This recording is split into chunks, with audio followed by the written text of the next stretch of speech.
और यदि आपको हिम्मत है तो पेपर में स्टेटमेंट दीजिए। मैं भी चैलेंज करता हूं एसडीओ और साहब को, है हिम्मत तो आप उस आदमी को लाइए सामने जिसको आप कह रहे हैं गोली चली है। गरीबी रेखा के नीचे वालों को बिजली बिल माफ कर दीजिए, है औकात तो गाली मत दीजिए। ये पप्पू यादव हैं, जन अधिकार पार्टी के राष्ट्रीय अध्यक्ष। बारसोई कांड को लेकर आज बारसोई पहुंचे हैं, साथ में बड़ी संख्या में पार्टी के कार्यकर्ता भी हैं। बारसोई पहुंचकर पप्पू यादव ने जो कहा वो चौंकाने वाला है, सचमुच चौंकाने वाला। गौरतलब है कि कुछ दिनों पहले बिजली की समस्या को लेकर बारसोई में आक्रोशपूर्ण प्रदर्शन हुआ था। इस प्रदर्शन के दौरान गोली लगने से 2 की मौत हो गई थी और एक गंभीर रूप से घायल हो गया था। अब ये गोली कांड धीरे धीरे तूल पकड़ता जा रहा है। हालांकि प्रशासन का दावा है कि यह पूरा कांड एक साजिश के तहत किया गया था और इसी साजिश के तहत किसी ने गोली भी चलाई थी। लेकिन प्रशासन के इस दावे पर लगातार सवाल उठ रहे हैं। अलग अलग पार्टी के नेता बारसोई जाकर इस गोली कांड पर सवाल उठा रहे हैं। कोई न्यायिक जांच की मांग कर रहा है तो कोई सीबीआई जांच की। लेकिन पप्पू यादव ने आज बारसोई में जो कहा वो बिल्कुल अलग और चौंकाने वाला है। पप्पू यादव ने अपने भाषण में प्रशासन को खुली चुनौती दी है और जो खुलासा किया है वो आप भी सुनिए।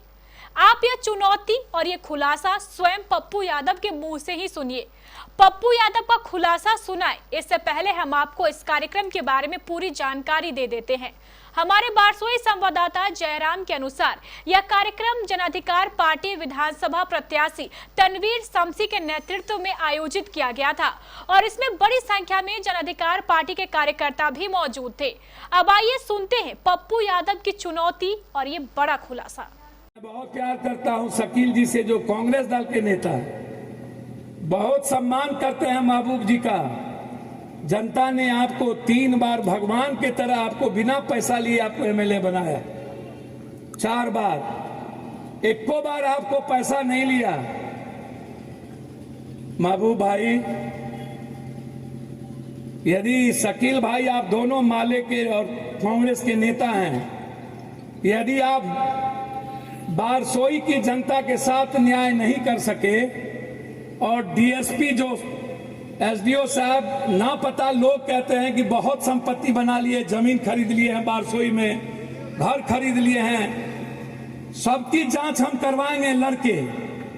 मैं भगवान की सौगंध खा के कहता हूं, याद रखिएगा मैं जिंदा हूं, जांच होगी।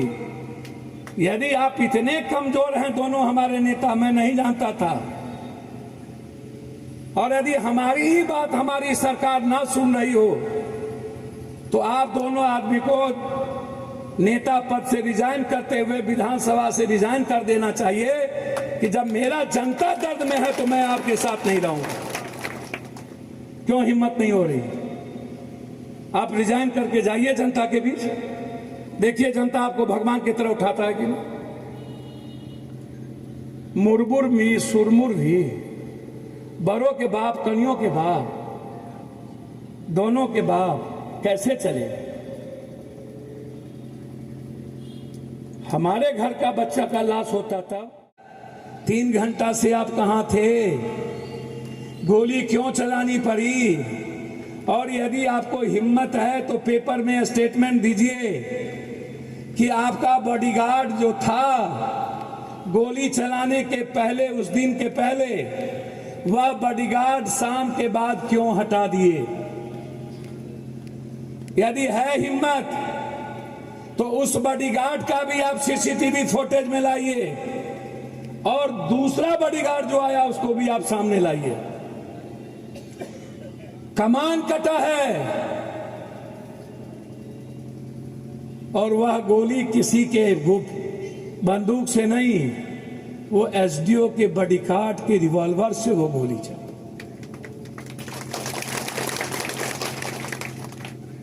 किसी आम आदमी के नहीं। मैं भी चैलेंज करता हूं एसडीओ और साहब को, है हिम्मत तो आप उस आदमी को लाइए सामने जिसको आप कह रहे हैं गोली चली है। और कहिए ये गोली चलाया है और ये रिवॉल्वर है, इसकी फिंगर पेंटिंग और उस रिवॉल्वर का टेस्ट। और मैं आपको चैलेंज करता हूं, आपको है हिम्मत तो आप अपने बॉडीगार्ड के रिवॉल्वर का फॉरेंसिक जांच कराएं।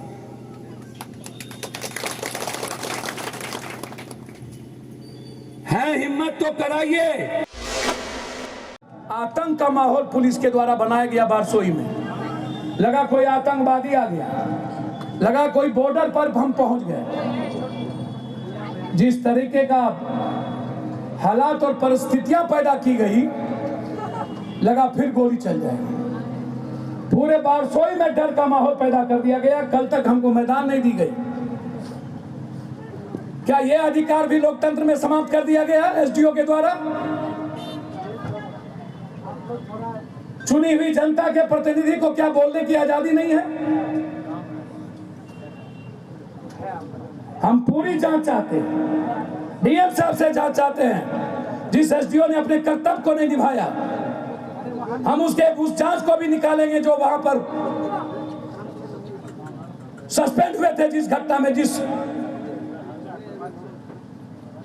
बच्चों के यौन शोषण में, लोग लाज खत्म कर दिया इसमें। और यहां बेकसूर जनता, जो सबसे भोली भाली जनता है बारसोई की, कटिहार की, सीमांचल की, जो नेतृत्वहीन हो चुका है, जो सीमांचल, लालू जी बुजुर्ग, शरद जी नहीं रहे, रामविलास जी नहीं रहे, तस्लीमुद्दीन जी नहीं रहे, पूरा सीमांचल और कोसी नेतृत्वहीन इसका फायदा उठाने नहीं देंगे। जिस तरह एक मंत्री ने कहा अताई की तरह करोगे तो गोली चलेगी, यह उम्मीद उस मंत्री से नहीं थी। बिजली मंत्री जी, हिम्मत है ना आपको तो बारसोई में गरीबी रेखा के नीचे वालों को बिजली बिल माफ कर दीजिए। है औकात तो गाली मत दीजिए।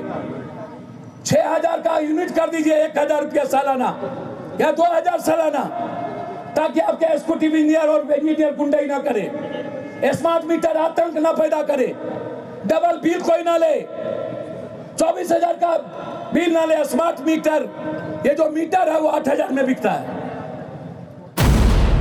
जानकारों का कहना है कि पप्पू यादव की इस चुनौती और खुलासे के बाद प्रशासन की मुश्किलें बढ़ सकती है।